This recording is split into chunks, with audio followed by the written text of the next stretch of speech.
Ang ating pong aaralin ay nasa aklat po ng mga gawa.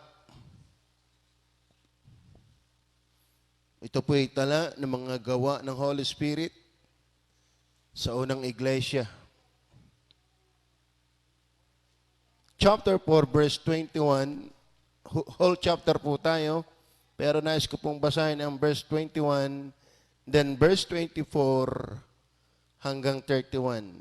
Sundan nyo na lang po ako. Sa Tagalog, ganito po sabi, at sila nang mapagbalaan na nila ay pinakawalan. Palibhasa'y hindi nangakasumpong ng anumang bagay upang sila'y kanilang mga parusahan. Dahil sa bayan, sapagkat niluluwalhati ng lahat ng mga tao ang Diyos dahil sa bagay na ginawa.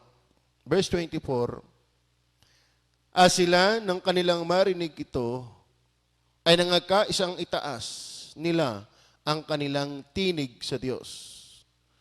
At nangagsabi, O Panginoon, Ikaw na gumawa ng langit at ng lupa at ng dagat at ng lahat ng nanga sa mga yaon, na sa pamamagitan ng Espiritu Santo, sa magitan ng bibig ng aming amang si David, na iyong lingkod ay sinabi mo, bakit nangagalit ang mga hintil at nagsipaghaka ang mga tao ng mga bagay na walang kabuluhan? Nagsitayong handa ang mga hari sa lupa at ang mga pinuno ay nangagpinsan laban sa Panginoon at laban sa kanyang pinahiran. Sapagkat sa katotohanan, sa bayang ito'y laban sa iyong banal na lingkod na si Jesus, na siya mong pinahiran.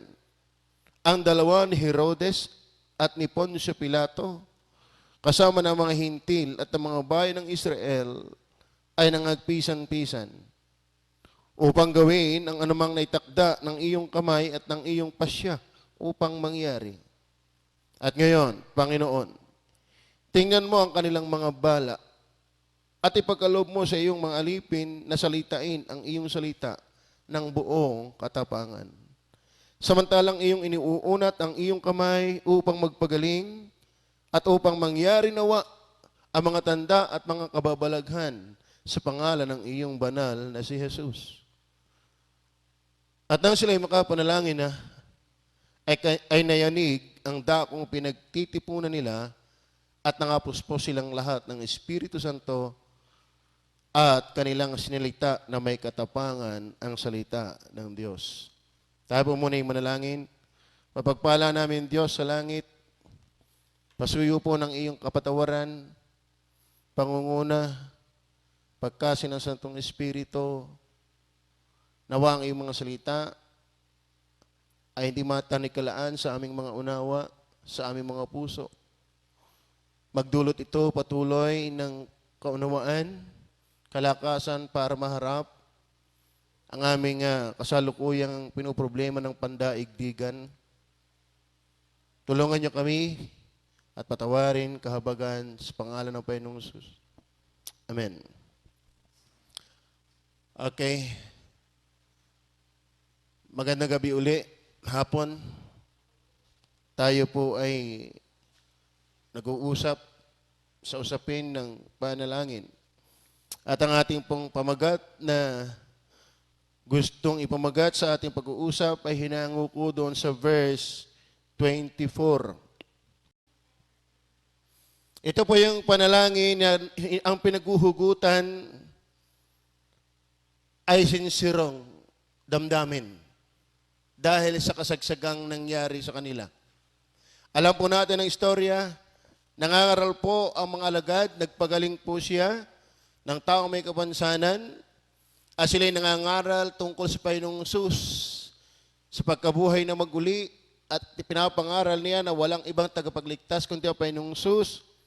At marami sa mga tao ng panahong yon ay nagselos, nagalit, binantaan ng mga alagad, na kung sila'y mangangaral pa, ay sila'y ikukulong to the extent na sila'y pwedeng patayin. At dahil sa ganun pong kalagayan, sila po ay nagsama-samang nanalangin. na itinaas ang kanilang tinig. Ako naniniwala mga kapatid, itong klaseng panalangin, ito yung panalangin na tagos sa kanilang mga damdamin. So ngayon po, ang ating kailangang panalangin ay yung sinsirong panalangin, mga minamahal. Ang kailangan po natin ay yung heartfelt prayer. So yun po ang ating pag-uusapan, heartfelt prayer. Panalangin damang-dama, yung seryoso. Hindi naglalarong panalangin. Hindi kunwaring panalangin. Hindi gaya-gayang panalangin. Kundi panalangin na talagang nagkagaling sa kaibuturan ng kanyang kaluluwa. Kasi ang sabi po, ang ibig sabihin po ng heartfelt, deeply felt. Ramdam mo. Malalim sa iyong damdamin ang iyong pagtawag sa Panginoon. Sapagkat alam po natin nga po ang tagpong ito, mga minamahal, imagine, mayroon pong death threat. Mahirap po maglaro-laro sa buhay kung ikaw ay pinagtatangkaang patayin at pinagbabawalan. Mahirap pong hindi maging seryoso sa panalangin sa ganong sitwasyon. Ano po? Pag sinabi pong heartfelt, yan po na andyan na, arising from strong and sincere emotion. Heartfelt. And obviously mga batid, alam po natin ang case kung bakit. Una pong dahilan, mga minamahal, sa context natin, bakit mayroong heartfelt prayer, panalangin hindi labas sa ilong, panalangin hindi pakunwari, panalangin napakababaw, panalangin wala lang. Hindi ho ganon. Dapat ho talaga tayong manalangin ng seryoso. Mga minamahal. Dahil hindi ho biro ang ating panahon ngayon para hindi tayo magseryoso. Tama ho ba? Actually, sa panahong ito, mga kapatid, hindi ho pwedeng magtawa-tawa lang ang mga alagad. Sapagkat pinagbalaan sila na sa anumang paraan ay wag nang iimik sa pangalang Jesus. Number one na dahilan kung bakit mayroon tinatawag na heartfelt prayer, because of caution. Because of caution. Ang ibig sabihin ng, ayan ay hinango salitang threatening o warning. Tingnan po natin ang verse 17 kung bakit sila po ay nagkaroon ng panalangin hindi bala-bala. Bakit sila nagkaroon ng panalangin hindi nanggagaling lang sa nguso? Bakit nagkaroon sila ng panalangin tag-os sa kanilang mga damdamin? Yun po ang kailangan natin, mga minamahal. At ito po yung naganap sapagkat yun na nga po ang ibig sabihin, ang nilalaman, ang dahilan, pinakapangunahing dahilan, ay dahil merong problema sa panahon nila. Yun po yung caution, yun po yung warning, yun pong threat sa kanila. Verse 17, ano po ang sabi diyan? But that it spread no further among the people, let us straightly threaten them, that they speak henceforth no man in His name. Mga minamahal, ang dahilan kung bakit meron silang panalangin na seryoso, dahil may banta sa kanila. Ako iniwala mga minamahal, yung ating panahon ito ay panahon para hindi tayo seryoso. Ang kaibahan lang noon, persecution.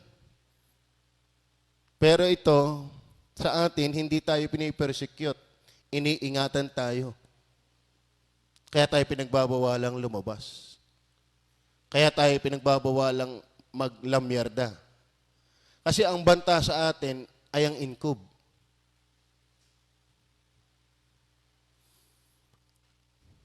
Ako po yung iniwala mga minamahal,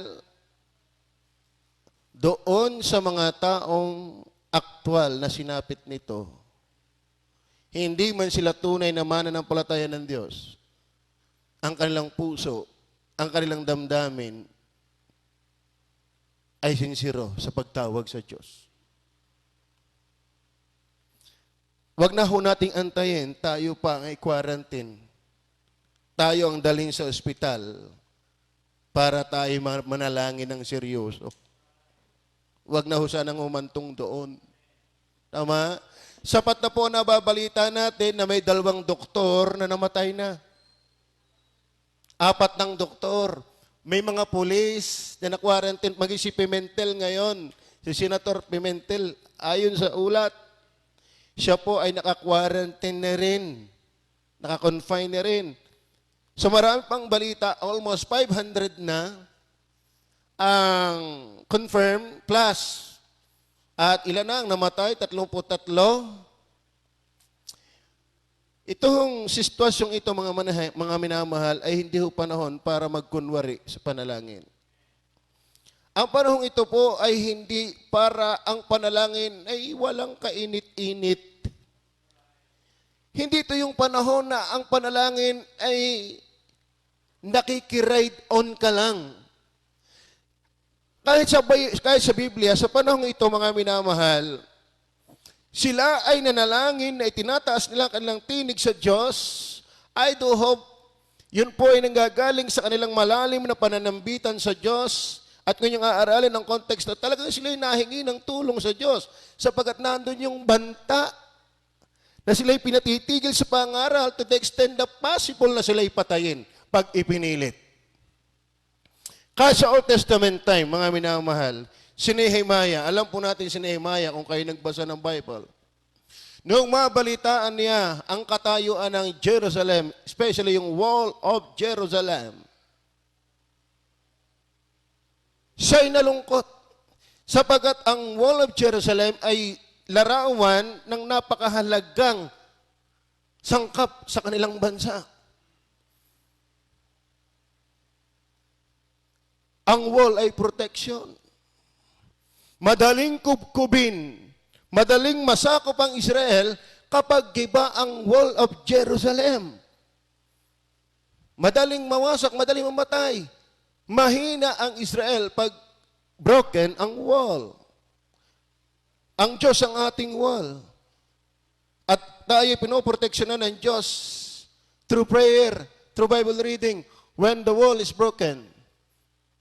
Kumbaga sa halamanan, kapag walang bakod, madaling pasukin ng kambing. Madaling pasukin ng baboy damo. Ang sabi ng Ecclesiastes, huwag mong sirain ang pader para hindi ka makagat ng ahas.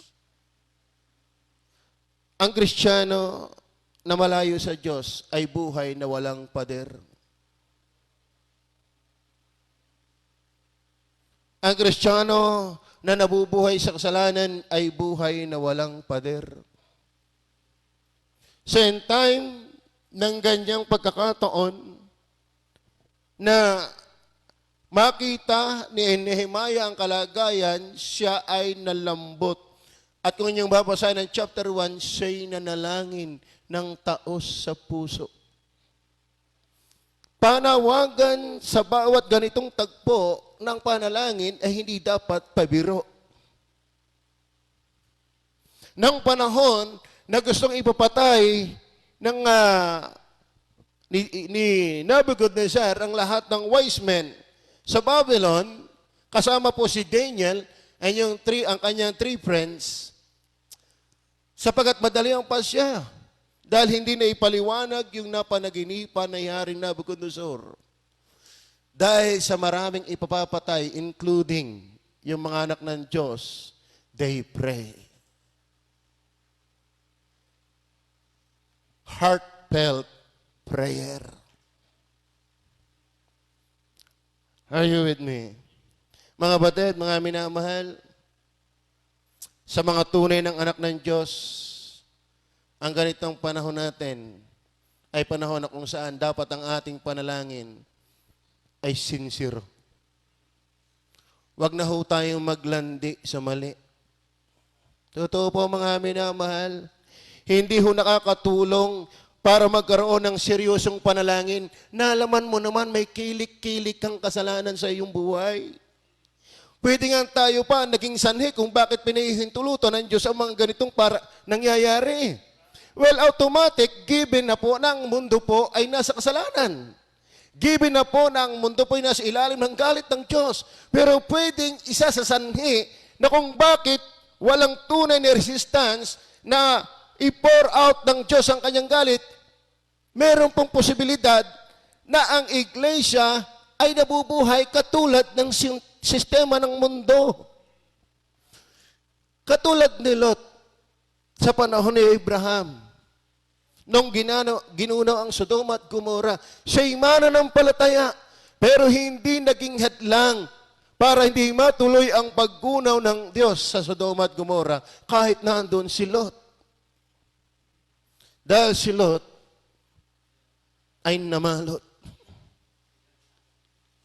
Totoo na po, mga minamahal. Ito'y panawagan para sa revival sa nagsasabing Kristiyano at Baptist pa. Hoy, magising po tayo sa katotohanan na tayo isa sa dahilan kung bakit pwedeng nagsasuffer ang daigdig. Hindi tayo pwedeng manalangin ng seryoso kung sa kasalanan natin na ating ginagawa, hindi naman tayo nagdaramdam. How can we pray a heartfelt prayer if there is no heartfelt for sin?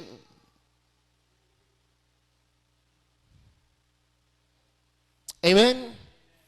Gusto niyo bang mawala ng inkob? Maganda sana bago mawala ang inkob, revive na ang bawat Kristiyano. Kasi nakakalungkot, kaya lang naman tayo daing. Mamaya, aralin po natin yan. Pero maganda sana mga kapatid, itong panahong ito ay revival for the believers. Makita natin, ang Diyos talaga ay, ito ha, pwede kasi ay yabang-yamag natin mga Kristiyano kasi kahit man ako manghina, nakakapagtrabaho ako. Ay di ngayon. Ako naman, nagagawa ko ang gusto, pwede ako maglambyarda, pauli-uli doon. Ay di ngayon mo yan, pag matigas. Kaya tayong hulihin ng Diyos. At hinuhuli na nga niya tayo, huwag ka sanang takbo ng takbo. In time like this, we need the juicy. Nabasa niyo ba yun, we need the juicy? Because of caution, tingnan niyo po ang talata, chapter 4, verse 18. Tingnan niyo po sabi, at sila'y tinawag nila at binalaan. Take note, binalaan. Then sa verse 21, ang sabi diyan, at sila nang mapagbalaan na nila. And then pagdating po ng verse 29, at ngayon, Panginoon, tingnan mo ang kanilang mga bala. Nanalangin sila ng panalangin na damang-dama ng kanilang puso sapagkat naandun sila sa sitwasyong may bala, may caution, may warning, may threat. Mind you, ako po naniniwala kapag tayo matigas sa mali, ako naniniwala pwedeng mangyari yan sa Kristiyano. Pwedeng i-allow ng Diyos sa mga matigas ang puso na backslider na Kristiyano na nabubuhay sa mali, pwedeng i-allow diyan ng Diyos. At yan ang malungkot to, ayon sa balita. Pwedeng i-allow din niya sa akin. Sa sino man sa atin nasa daigdig, pwede yan. Dahil ang atin namang pagiging safety is not, is for spiritual, the most is for spiritual. Pero sa physical, hindi. Sapagat ang Kristiyano kahit walang COVID, mamamatay. Matatrangkaso, magkakasipon, mababangga, mababangungot. Nasa physical tayo, pwede mangyari yan. Ang pinakamasaklap na mangyari ay kung ang palo na ipadala sa atin ng Diyos ay ang COVID, incob. Bakit? Hospital pa lang, di ka pwedeng dalawin. Hanggang sa mamatay, hanggang sa ilibing, napakalungkot. At kung tayo ay nagsasabing anak ng Diyos, ang lamig-lamig maging ng ating panalangin, matakot tayo. Amen? Apo. Ba't sila nanalangin ng ganon? Sabi ng verse 24, sabi po diyan, and when they heard this, yung threat, sana nang mapakinggan natin ang inkob. Anong ating reaksyon? When they heard this, the threat of the leaders of Israel being grieved sa teaching na tinitis ng mga apostles, nag-grieve sila nasaktan Alam niyo ba ang katotohanan, nakakasakit talaga yan. Ramdam ko Ako'y napatol na nga rin doon sa mga sa mga Facebook. Nakikipag tuwaligsaan na rin ako dyan. Kailan pag ako iingay? Kailan pag ako hindi imik para sa katotohanan? Kailangan ipagtanggol ang katotohanan. Hindi dapat niya pinagyayapak-yapakan. But my point is this, mga batid. When they heard it, their threatenings. Ano yung reaksyon? And when they hear that, they lifted up their voice to God with one accord. Yung church with one accord, hindi yung ilan lang. We need to cry out for God's help.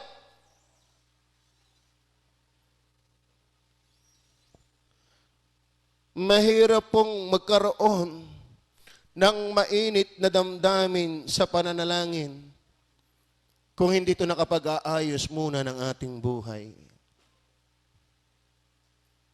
Are you with me, brethren? My point is this, why they pray a heartfelt prayer because of caution.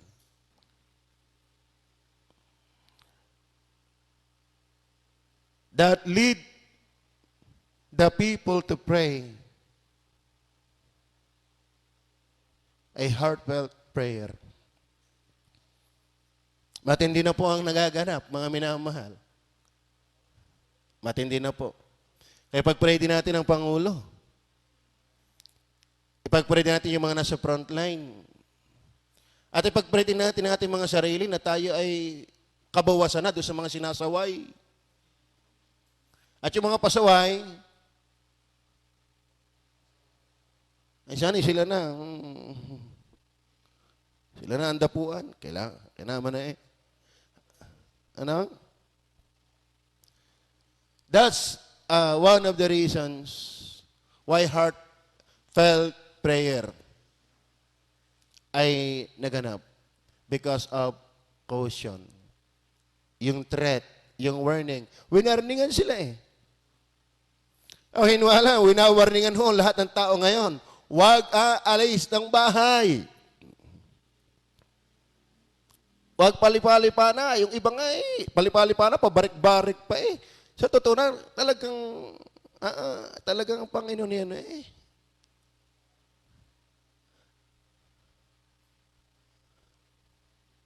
Ang Panginoon talaga kung hindi maaawa, in His sovereign mercy, wala. Ang tao talaga ipapatay.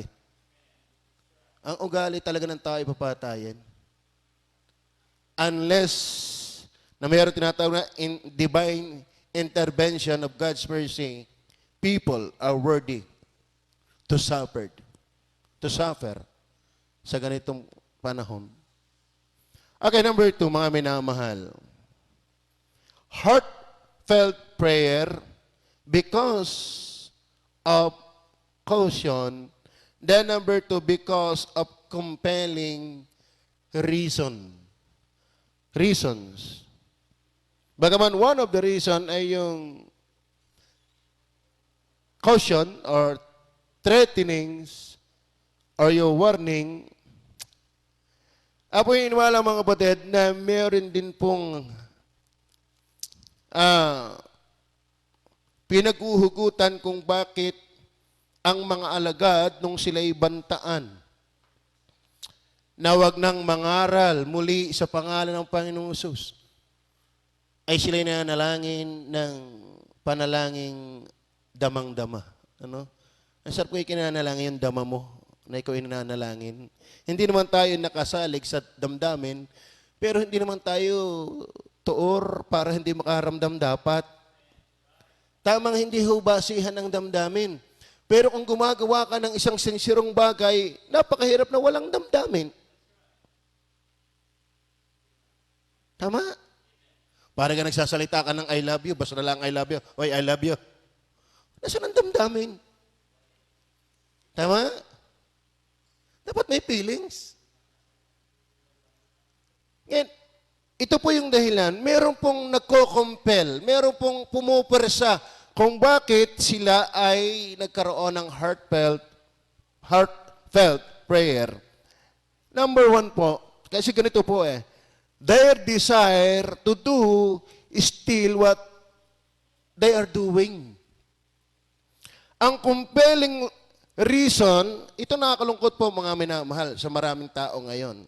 Ako iniwala, maraming tao ngayon na nanalangin. Pero ang compelling reason lang sa kanila ay dahil sa nararanasang incub. Tama? Sa totoo na may kausap ako sa Facebook, sinasaway na kami. Tayo magkaisa, tayo manalangin lahat nang tayo makaalis na sa incub. Ang concern lang kung bakit ang maraming tao ngayon tawag ng tawag sa Diyos, ang nagko-compel lang sa kanila ay ang incub. Alisin mo ang incub. Ay awan ko kung may magtutulak pa sa mga tao para manalangin sa Diyos ng heartfelt.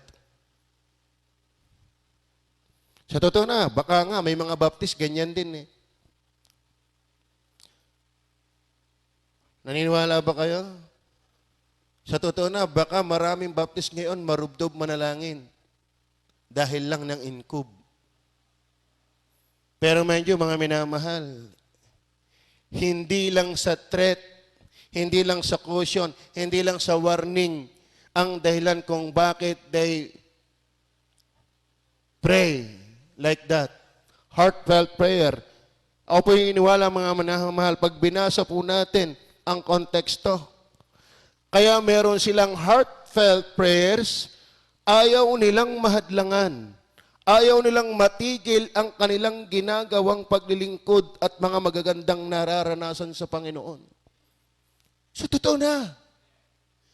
Hindi ang gusto laang nila'y mawala yung threat, yung caution, yung warning. Ang ayaw nilang mawala, na pwedeng mawala dahil kapag natakot sa warning. Naintindihan niyo ba ganyan? Tingnan niyo po ang talata. Verse 1. Verse 1. Tingnan niyo po. Verse 1. And as they spake unto the people, tingnan niyo ha? And as they spake to the people, verse 10, be it known unto you and to all the people of Israel that by the name of Jesus Christ Nazareth, whom ye crucified, whom God raised from the dead, even by him doth this man stand here before you whole. And 11, saan yung 11? This is the stone which was set at naught of you builders, which has become the head of the corner. Ano yung mga kapatid dito sa verse 1, verse 10, verse 11, especially in verse 12, tingnan po ang verse 12, neither is there salvation in any other, for there is none other name under heaven given among men, whereby we must be saved. Ano mga kapatid, mga minamahal, the compelling reason why they pray like that, yung heartfelt prayer, yung kanilang ginagawang they share Christ, sharing Christ. Nakakalungkot ho tayo na kaya tayo ay nananalangin dahil lang ng inkob. Ako iniwala ang mundo, malaking porsyento, yan lang ang kanilang dasal. Pero sa mga alagad, kaya sila ay nananalangin na kung maaari matapos yung threat sa kanila, sapagkat ayaw nilang mapigil yung kanilang pagpangangaral ng salita kay Kristo. Mga minamahal, sana kung bakit gusto nating mawala ng inkob, namimiss ko na ang Bible study. Namimiss ko na yung visitation na ako'y pwedeng mangaral kay Kristo. Sana yan ay kasama sa ating compelling reason why we pray a heartfelt prayer. Hindi lang tayo nakatuon doon sa inkob. Kaya gusto kong mawala ang inkob para ako'y patuloy na makapangaral pa kay Jesus. Ay nakakalungkot nga, may inkob na, hindi ka pa nangangaral, kahit malang sa internet. Ito mga kinakapatid, kaya ako'y nagpo-post ng mga verses, wag nyo lang i-like. I-share nyo. May inkob pa nga tayo, hindi pa tayo nahingling mag-share kay Kristo. Ano ang inaantay lang natin? Maawalis yung inkob? No. Sila kaya pinapanalangin mawala yung threat para tuloy ang pangangaral kay Kristo. Ang babaw ng ating panalangin, kung ang ating panalangin, mawala lang ang inkob. Well, sino hindi matatakot dyan? Pero ang sana kung bakit tayo nananalangin na mawala yan. Kasi ayaw nating mawala yung ginagawa natin sa Panginoon. Sharing Christ.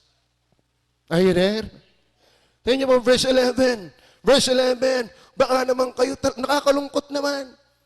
Baka nga itong 40, papangkal-pangkal pa tayo. Pangbahay man lang, hindi pa rin.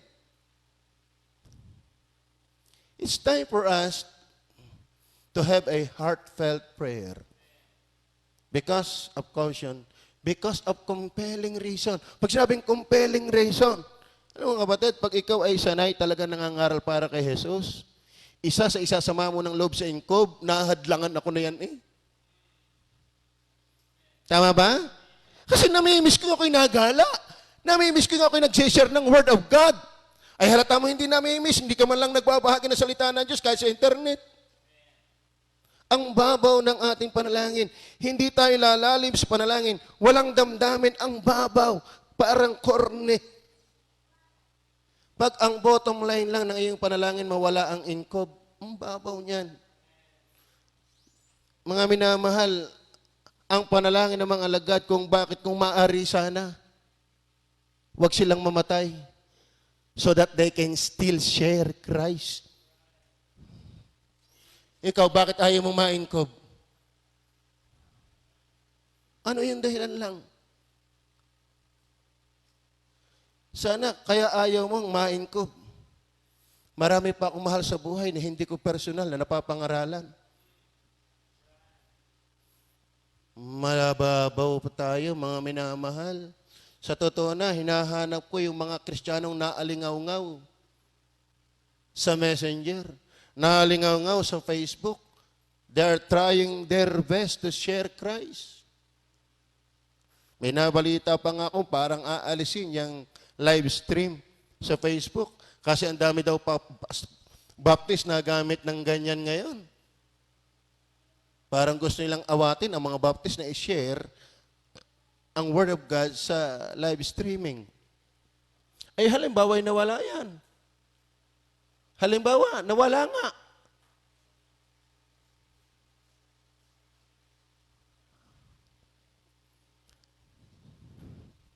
Verse 18 and 19, as sila'y tinawag nila at binalaan sila na sa anumang paraan na hiwag silang magsipagsalita. Yun ang context kung bakit sila'y binalaan para wag nang magsalita. At ang panalangin naman nila kay marubdob para sila'y makapagsalita pa ha. Yan ang konteksto. Hindi ang konteksto talaga ay takot sila dun sa banta. Takot sila na mapigilan sila ng pangangaral kay Jesus. Ang maraming Kristiyano takot sa inkob, pero hindi takot na tumigil ng pangangaral sa salita ni Kristo. Mga batid, Wag ho nating hayaan na pati ang ating spiritual life ay nadala ng inkob. Verse 20, tingnan niyo po ang verse 20. Tingnan niyo po dyan. For we cannot but speak the things which we have seen and heard. Kahit baka may bantaan mo, hindi namin kayang pigiling salitain yung aming nakita at narinig. Kahit pa may inkob, hindi namin paaring hindi pwede ipangaral yung aming nakita at narinig. Dapat gayon. Hindi yung tayo nananalangin lang mawala ang inkob, yun lang. Sana kaya ka nananalangin dahil namimiss ko nang ipangaral uli si Jesus. Tama ba? Kami mga magagawa din eh. Kita ko, miss na nilang humayo eh. Hindi lang pwede eh. Kayo.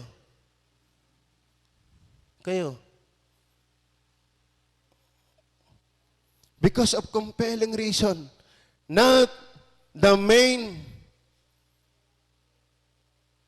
thing that compelled them to pray, that kind of prayer, a heartfelt prayer, is not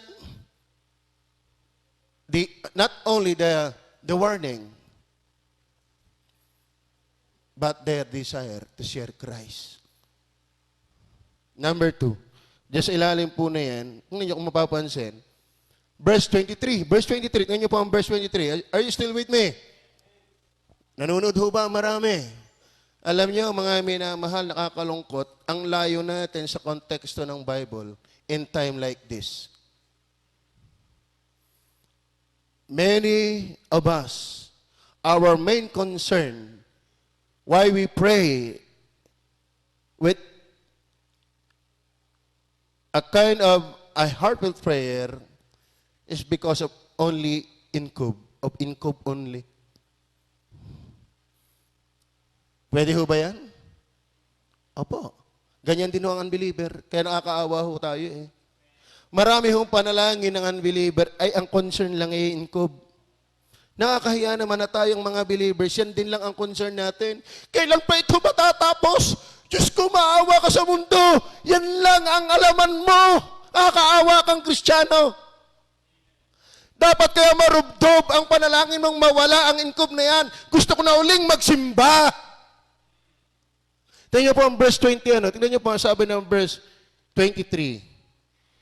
And being let go, dahil sila po'y binalaan, they went to their own company.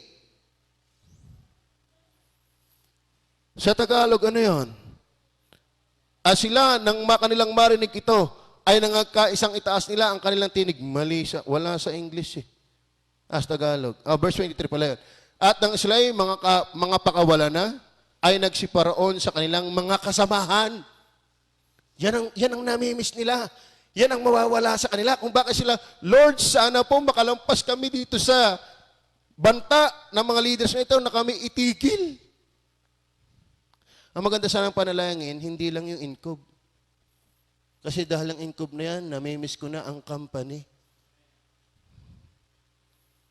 Are you there? Hayaan natin gamitin ng Diyos ang ganitong dilemang ito para bumasag ng ating puso.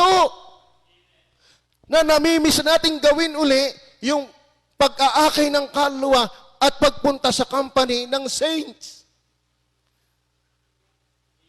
Baka kaya marami sa inyo eh.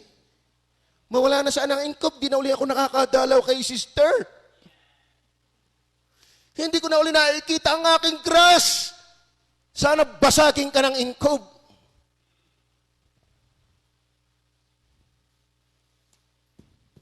Are you with me? Totoo yan. Alam mo kung halimbawa mawala na agad yan, hindi ka pa nakaramdam ng takot na bumalik sa Diyos, nako. Wag muna, Panginoon. Lalo yung mga hindi maganda ang isip sa gawain, hindi maganda ang isip sa gawain ng Diyos. Nako, wala kang karapatang manalangin, Lord, maawa ka, alis mo ng inkob. Bakit yan lang ba ang problema, inkob? Paano yung puso mo? Nag-share pa ba yan kay Kristo? Paano yung puso mo? Namimiss mo ba ang gawain ng Diyos? That's one. That's another thing why they pray like that. Prayer. Heartfelt prayer. Nandiyan mo ba kayo? And being let go, they went to their own company, saints' company. Yan po ang compelling reason. Panginoon, sana mawala na po itong income na ito. Namimiss ko na ang choir. Wala pa nga ang choir, pawala-wala ka. Wala pa nga income, pawala-wala ka na eh. Tama? Namimiss ko na yung linggong hapon. Wala pa income, di ka nabalik ng hapon. Kulang pa yung nararanasan natin ng mundo. Hanggat hindi ka suko kay Kristo, wala kang karapatang manalangin na alisan ang inkob. Naintindihan niyo ba yan? Namimiss ko na ang giving. Alam mo naman, if there is a will, there is a way.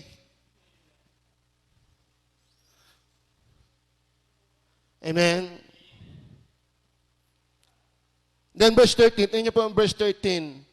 Now, when they saw the boldness of Peter and John and perceived that they were unlearned and ignorant men, they marveled and they took knowledge of them that they had been with Jesus.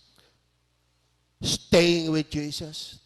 That's the compelling factor of a heartfelt prayer. Gusto ko ako'y nananatili sa Panginoon. Ay paano yan? Pag kami inusig, di wala na kaming pangangaral, ay di wala na kaming simba, ay baka ako'y lumayo sa Panginoon. Ay paano yan? Pag ang inkob na yan, hindi ko ipanalangin, alisin ng Diyos, hindi na ako sisimba, manlalamig na akong tuluyan. Ang sarap sana kaya kinanalangin, ayaw mong lumayo sa Panginoong Jesus. Takot ka lang sa kamatayan, pero hindi ka takot mabuhay ng malayo sa Diyos. Mababaw na panalangin yan. They had been with Jesus. That is one of the factors why they pray like a heartfelt prayer. They want to stay with Jesus. And part of that ay nakakasimba. Tama ba? Kasi walang Kristiyanong malapit sa Diyos na malayo sa bahay ng Diyos. Bahagi po yan. Tama ko ba? Ano pa? Verse 8. Tingnan po ang verse 8. Nang magkagoy si Pedro na puspos ng Espiritu Santo. Yan eh. Spirit-filled. Yan ang compelling factor. Ayoko ng buhay na puno ng mundo. Puno ng mali. Ang gusto ko'y puno ni Kristo. Puno ng Holy Spirit. Kaya sana, Panginoon, makalampas kami sa babala ng mga taong ito. Sana ang panalangin mo, paano ako mapupuspos ng Holy Spirit? Hindi na ako aktual nakakasimba. Hindi na ako nakakagawa ng mga gawaing pangpasigla sa Panginoon. Kaya panalangin ko mawala sana ang income na ito na ako'y tuloy-tuloy sa Panginoon. Yun sana. Ang mundo, alam ko, kita ko eh. Kita ko eh. Mga baptist nga, gayon din eh. Kita ko rin eh. Ako natutuwa ako, relax lang. Pwede nga ako may mga amba din pag ako dumating na sa akin, pero alam ko kayo mamamatay kahit hindi sa income. Di, bahala na kayo sa akin mag-ina. Ang aking panalangin kung maaari, kung bakit mawala sana ang income, nang makita ko na uli kayo. Na tayo sama-sama. Hindi dahil sa income niyo, maraming namatay ngayon, hindi income ang ginawa, ang naging sanhi ng kamatayan. Mababaw ating panalangin. Kung sa threat lang tayo, naangal. Pero hindi tayo naangal dahil sa gusto natin maipangaral pa si Jesus. Hindi tayo naangal dahil gusto ko na uli yung Saints Company. Sana yan ang compelling reasons why we pray a heartfelt prayer. Then number 3. Nandiyo pa ba kayo? Because of content of prayers.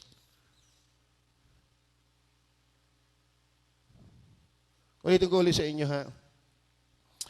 Maraming nananalangin ngayon, ang laman lang ay incob. Pero maganda, sa pananalangin natin, pangdulo na ang incob sa laman ng ating sinasabi. Tingnan niyo po nung sila nananalangin dahil sa bala, hindi ho sila hindi ho nila binanggit una yung bala. Hindi yun. Ang una na lang binanggit, tingnan niyo po sa verse 24. Tingnan niyo po. And when they heard that, they lifted up their voice to God with one accord and said, Lord, thou art God, which has made heaven and earth and the sea and all that in them in, who by the mouth, tingnan nyo, ang dami pang paligoy-ligoy na sinasabi, saka pa dumating doon, ay tingnan nyo, Panginoon ang bala. Siguro sa inyo, pag nanalangin, Panginoon ang incob, hanggang sa tapos puro incob. Ano po, mahalata mong sincere ang ating prayer, hindi ang laman lang ng ating prayer ay yung problem. Tama? Una, dapat knowledge of God.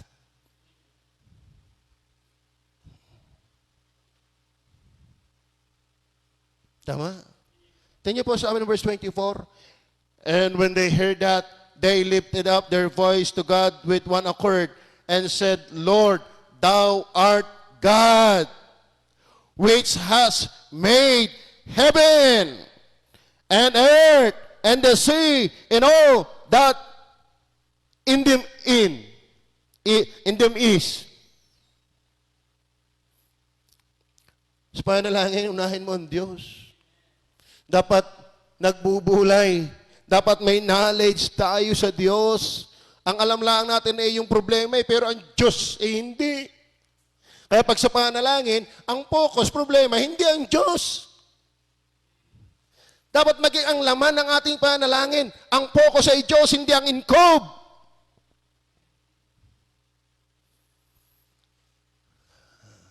Nalikha nga niya ang langit at ang lupa. Nawala sa wala. Yung pag namang incob na yan, kung gugustuhin niyang alisin, alis yan. Tama? Itini-display, binubulay ng mga alagad. Yung threat lang na yan, ang Diyos ang may gawa ng langit at ng lupa, kayang-kayang kontrol ng Diyos yan. Kaya hindi sila doon nakapokus sa bala, sila nakapokus doon sa Diyos na kayang gumawa ng solusyon. Maraming Kristiyano ngayon, sa problema nakatuon, hindi sa solusyon.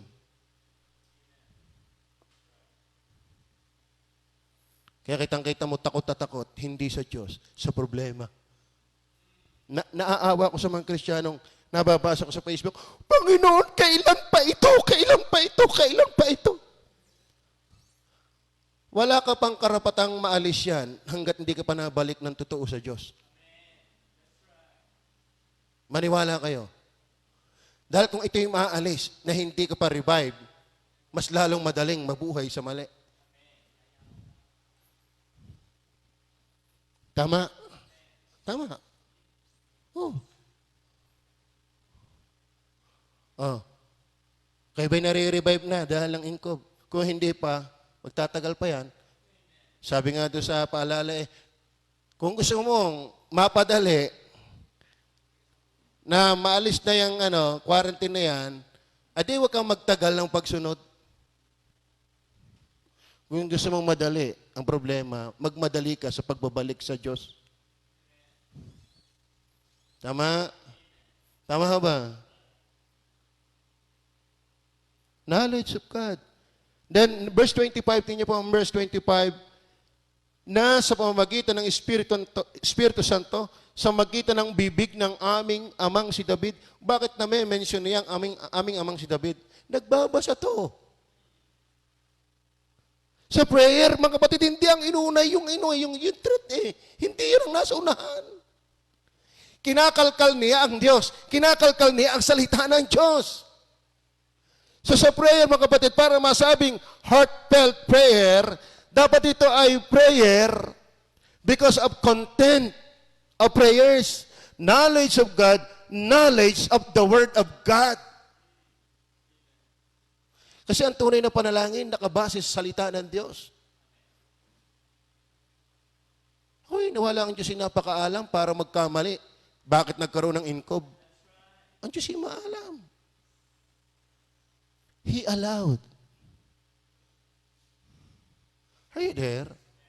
Baka nga din natin alam, iti for knowledge niya. Kumbaga sa gulay, kumbaga sa kaldereta, ito'y kasahog sa buhay Kristiyano. Pag ikaw ay nanlalamig, inkob ang aking ilalagay. Ay betahangoy na agad, ay malamig ka pa.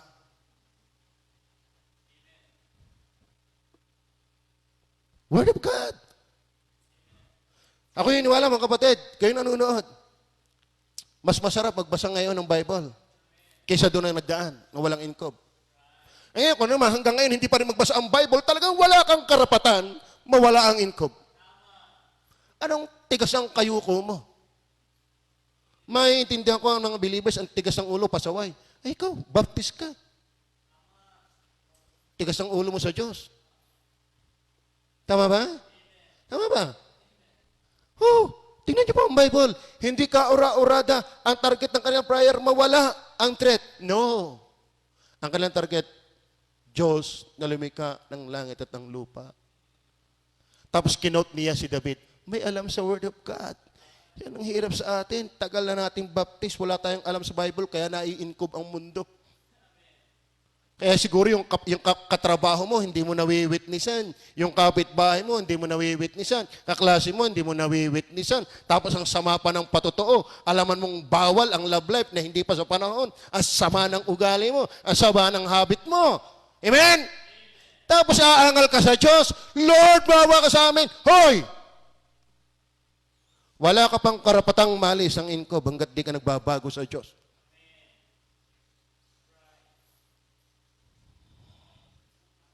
Tama ba?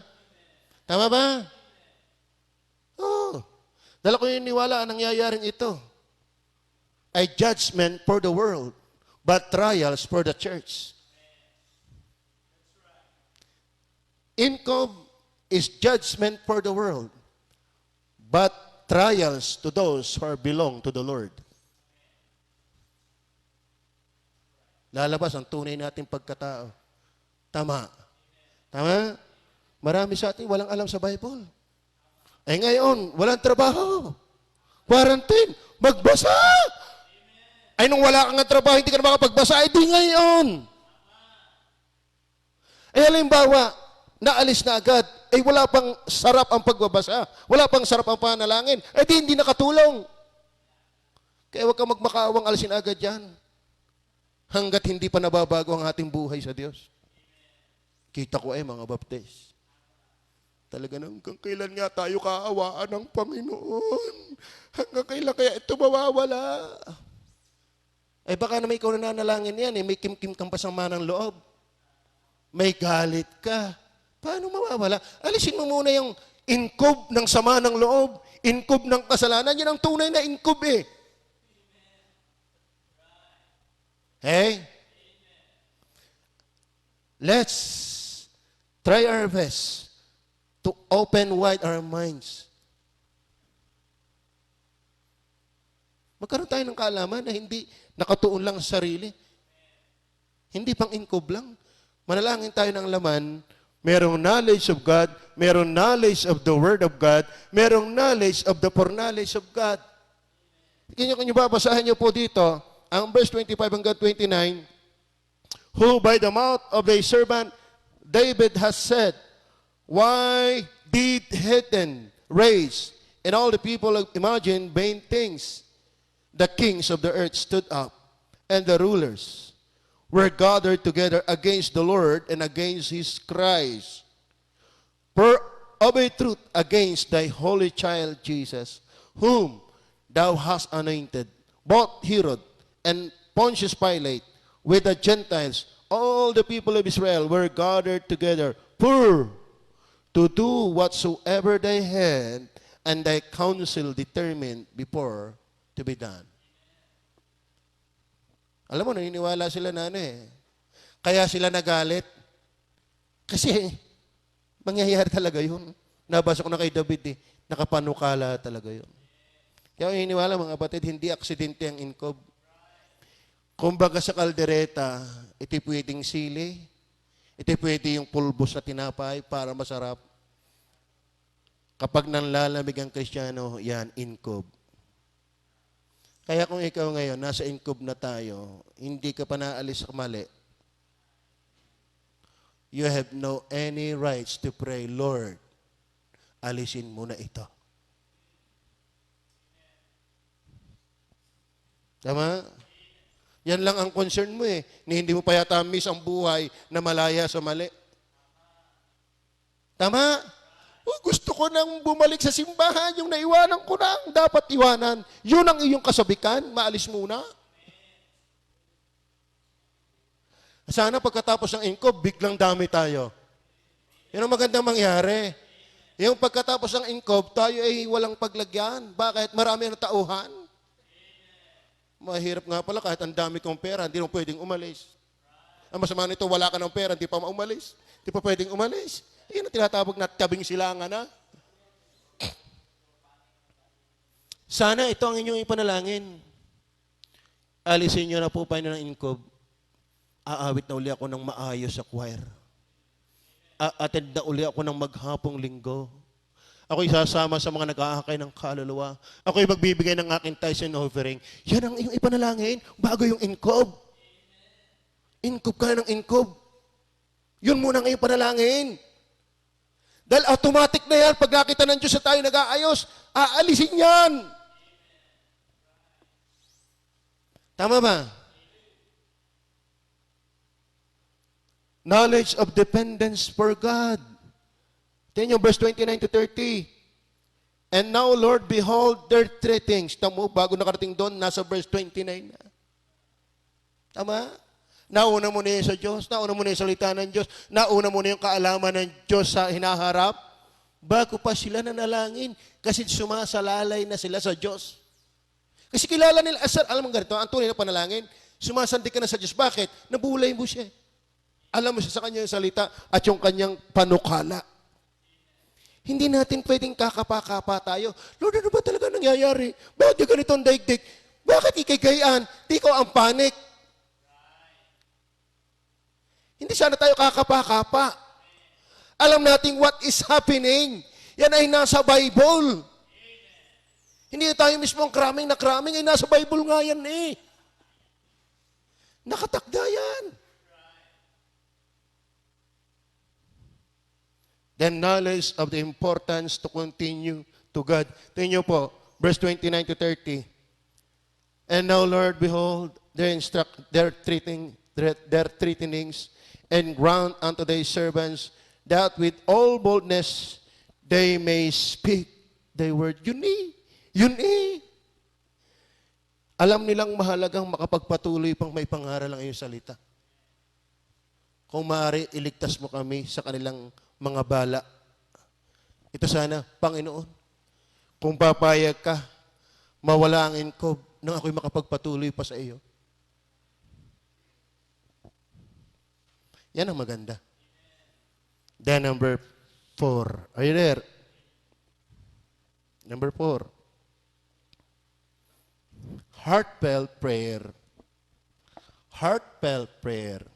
Because of caution, pero hindi yun lang.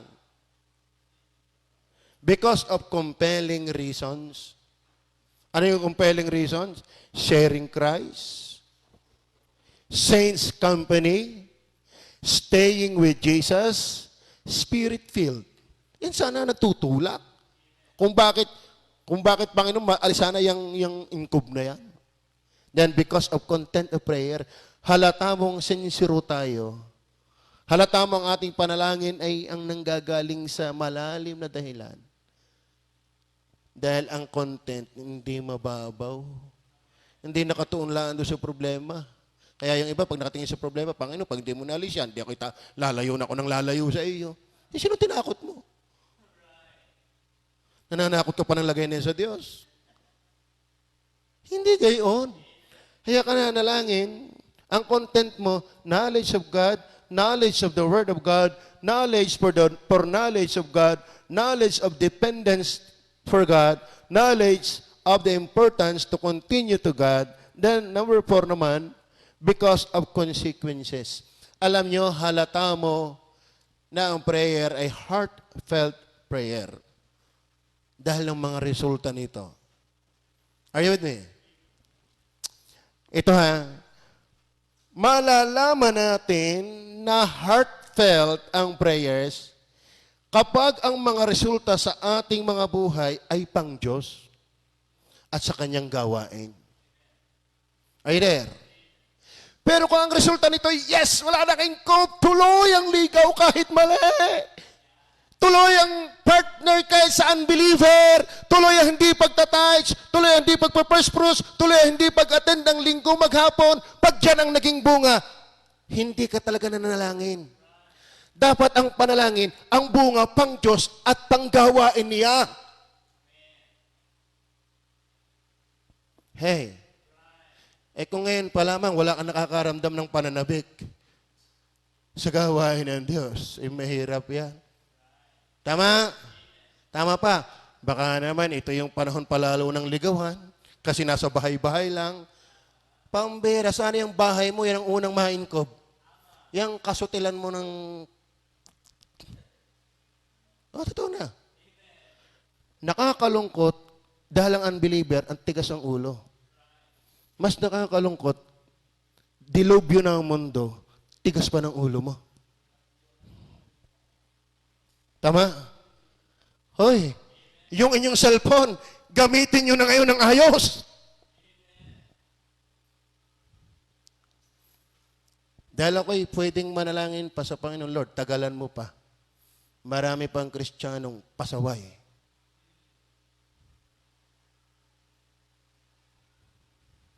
Amen? Tagalan mo pa, Panginoon. Hanggat hindi darating sa sukdulan na pag nawalain ko, bay awas tayo. Huwag mo nang mawala yan. Pero nung dumating mawala ang inkob, nasanay na marami hindi nasimba. At least, may live streaming.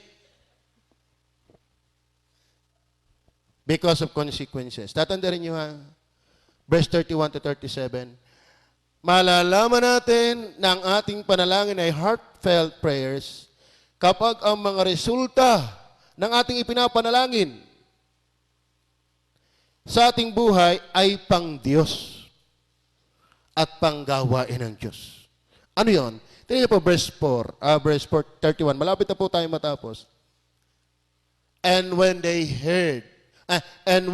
had prayed, the place was shaken. Kalain niyo yan?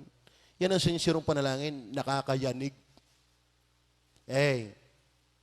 Alam mo, ang magandang resulta, consequence ng panalangin, ay shaking presence of God.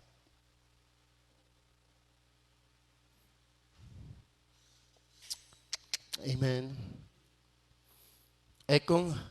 Tingnan po yung nayanig. And when they had prayed, the place was shaken. Lalo naman yung naandoon ang hindi ma-shake. Kung yung lugar ay nayanig, di lalo yung naandoon. Kung ikaw yung nananalangin, wala kang katinag-tinag sa mali. There's no such heartfelt prayer. A heartfelt prayer the presence of God shakes us. You cannot say, I shall not be moved. God will shake you.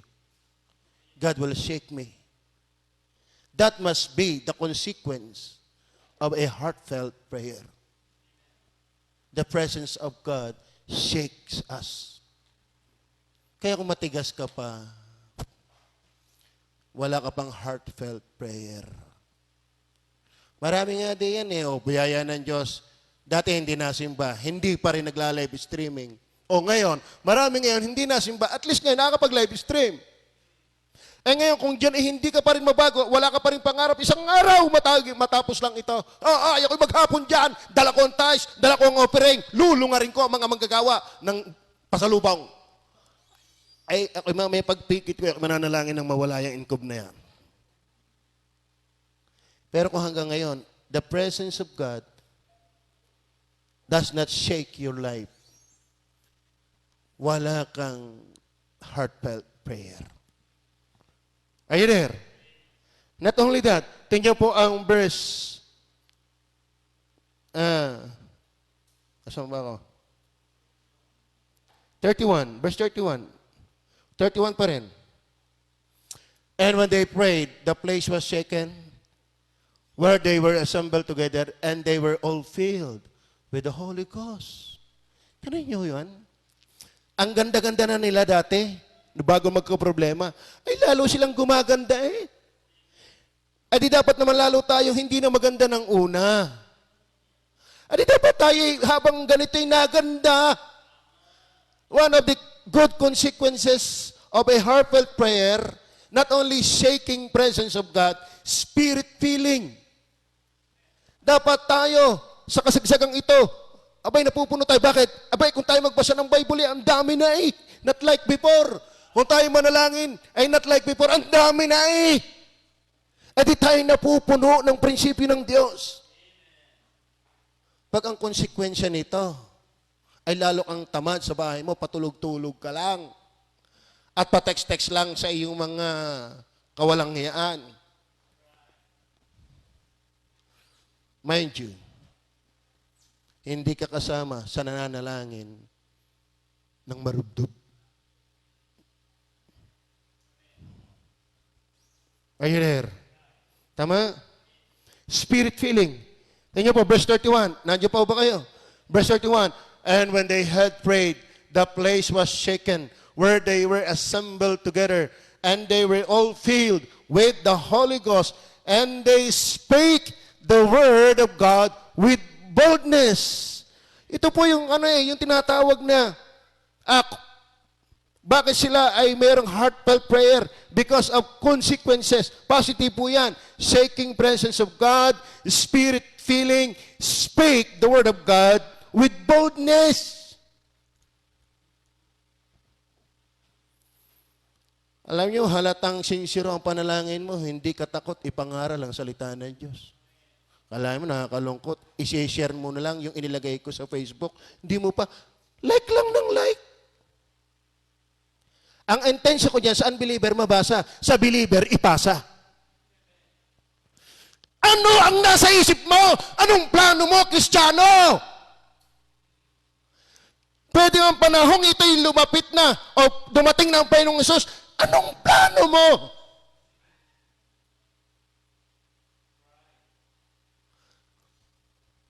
Hindi ang buhay ay sa lupa. Napakaangkaang ka lang sa sopa mo. Pakain-kain ng masarap na kinakain mo. That's not life in this world. We have to speak the word of God boldly as one of the results of a heartfelt prayer.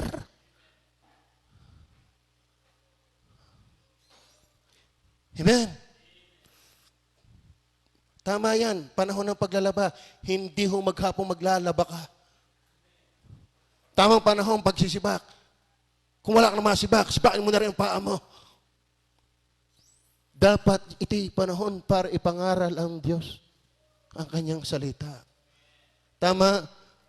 At pag yan ang panalangin natin, alam nyo, pag yan talaga ang panalangin mo, ang konsekwensyan pagkatapos ng inkob, marami na ang soul winner. Tama.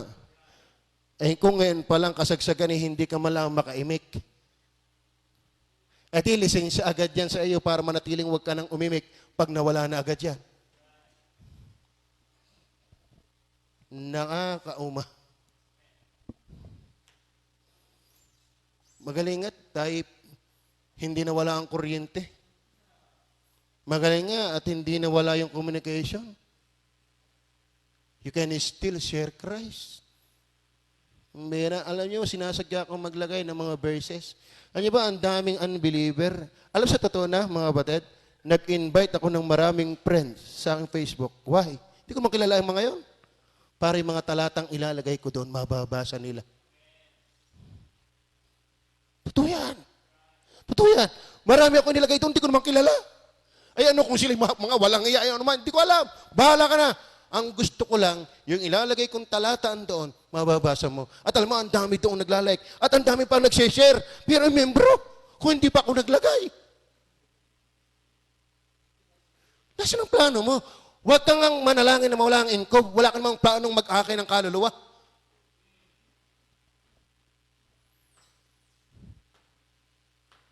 Nakakalungkot. Ang gusto lang natin, ang prayer, ay sa concern natin. No, that must be for the glory of God and for the furtherance of the gospel and the ministry of the Lord. Dapat yan. And all these things shall be added unto you. Hindi naman ikaw ang first eh. Seek Him first. Eh, tayo nananalangin eh. Parang ako ano na eh. Baka kayo mamatay na sa tinda ng gutom. Ano naman? Mamatay ka sa kare-reklamo, hindi sa gutom. Tapos ang government ka, magbibigay pa eh. Tama? Alam nila yan. Marami din baptist nakatingin doon. Hey there. Speak the word of God with boldness. Then yung verse 32. Malapit na po, malapit na po. Malapit na po mawala. And the multitude of them that believe were of one heart and of one soul. Neither said any of them that aught of the things which he possessed was his own, but they had all things common. Ano pong magandang consequence pagka totoo ang panalangin? Sympathy. Sympathy. Nawawala ang kasamaan ng loob. Lalong nalalim ang simpatya sa isa't isa. Tama? Oho. Ay, alam niyo ho, kaya ako'y wala akong kaaway eh. Ang susi ho ng walang kaaway, ipanalangin mo ang tao. Totoo po yun. Kaya nga miss na miss ko na kayo eh. Nami-miss niyo ba ang isa't isa? So, alam niyo mga kapatid, kapag ang ating prayer ay malalim at talagang sincere, heartfelt, malalim ang simpatya sa isa't isa. Akala mo dito, hindi nila inaakala ang kanila ay kanila, ito'y pangkalahatan. Tama? Tama ba? Hindi na kanya-kanya, panglahat. Are you there? And then last, yan. 33 to 37 supplies the needs. Kasi merong nagbili diyan eh, ng ari-arian, maging si Bernabe, para matustusan ang pangailangan ng mga membrong naghihirap. Tama? Yan ang magandang bunga ng heartfelt prayer. Kapag ikaw nananalangin ng marubdob, hindi ka marunong magbigay, hindi totoo yan. Nung siniya'y manalangin ng marubdob, dahil doon sa kasagsagan ng trials, sila ay naging mapagbigay. Mga minamahal, titiyakin ninyo na hindi kayo nakakapunta dito, hindi nyo ginagalaw yung sa Panginoon. Dapat naiipon yan. Hindi nagagalaw. Kasi ang sinsirong panalangin, nagsusupply ng pangailangan ng gawain. Kaya ang ating ibinigay sa atin ng Panginoon, kung hindi man madala sa kanyang gawain, yan dapat ay hindi ginagalaw. Are you with me? Hindi ho license na wala kayo dito, hindi na kayo magbibigay sa Diyos. Pwede mangyari yan kung walang heartfelt prayer. But because they pray a heartfelt prayer, nandun yung supplies, yung need. Tama? Kalain mo kami nandito, kami gigibing na ng gigibing. Bawat tipo namin, kami ang gigibing din eh. Ubus ang aming support.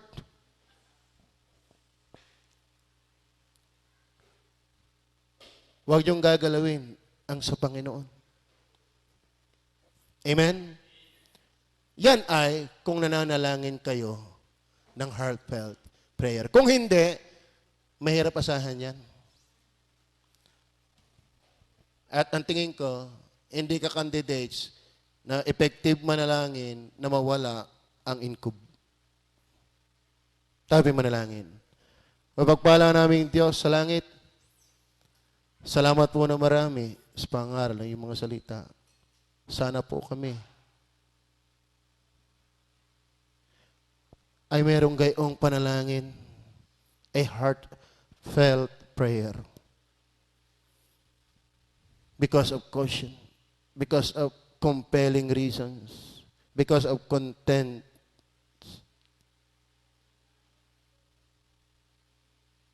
because of consequences. Pagpalaan niyo po ang bawat isa. Habang tayo nakayuko, nakapikit. Sa inyo pong kinaupuan, sa inyo panonood, you can close your eyes and pray, Lord, help me that this message of a heartfelt prayer ay maging totoo sa akin. Sa atin naman na andito, you can come still in front and pray, Lord, your word is true.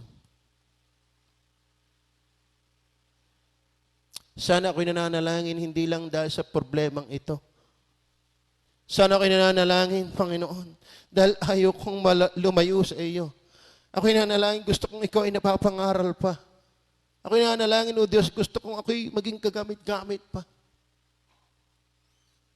That must be the compelling reasons why we pray like that kind of prayer, a heartfelt prayer.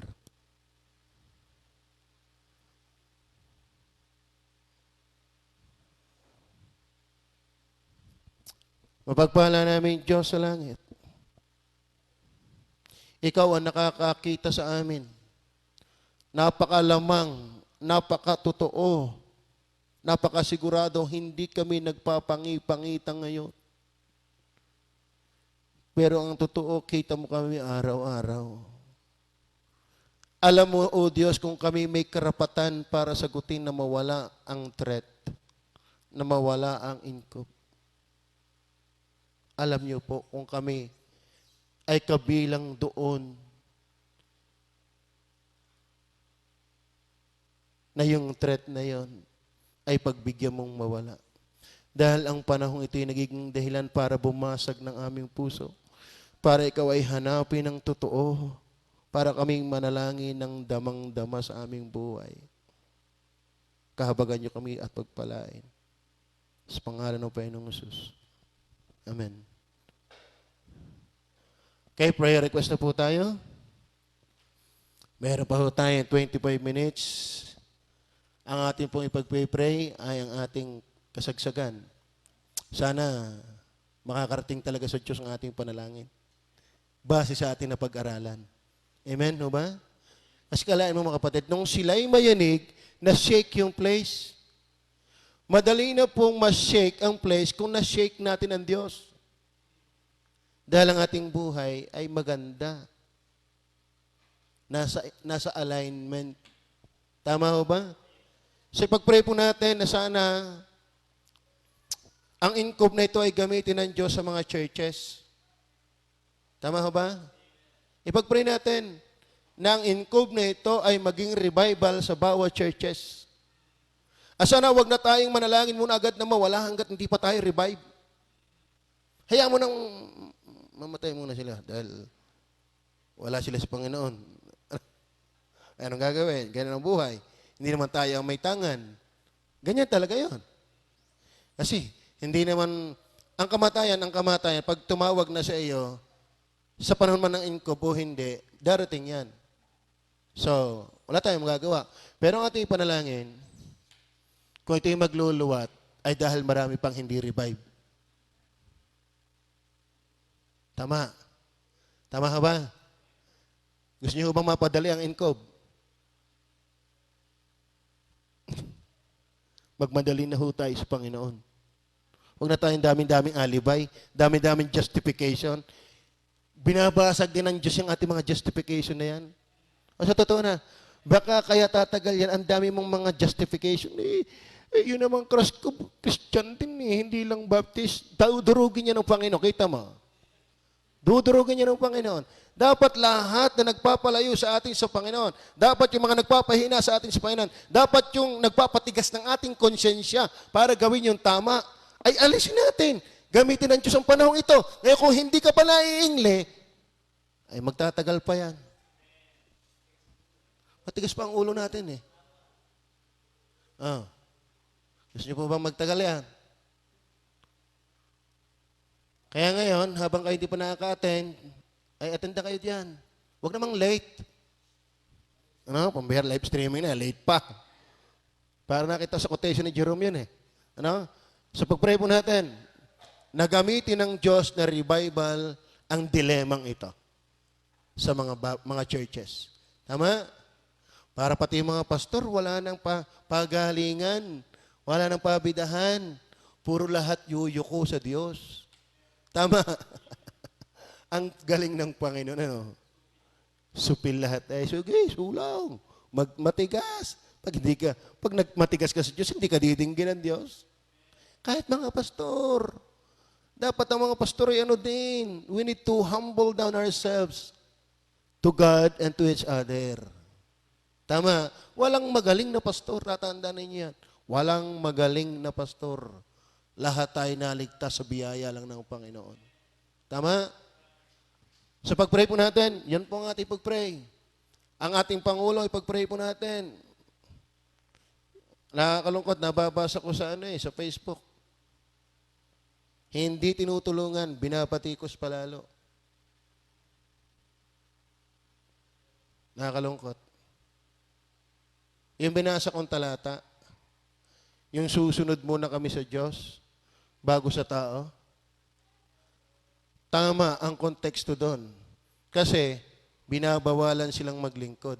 Si Duterte, hindi naman tayo binabawalang maglingkod. Siya pa nga nasuporta sa Baptist. Siya pa nga nag-encourage Baptist na magandaan yung ginagawa. Dahil marami naliligtas. We are not under persecution by President. So, wrong context po ang pagkamit doon sa Acts na susunod muna kami sa tao bago sa Diyos. Bakit inuusig ba tayo ni Duterte? Hindi. Ang tama ang Romans 13 verse 1, igalang mo ang mga nasa pamahalaan. Ang payo nga ni Pablo, kahit ngayon inuusig kayo ng presidente, ipanalangin pa rin. Di lalo naman kung kalampi natin.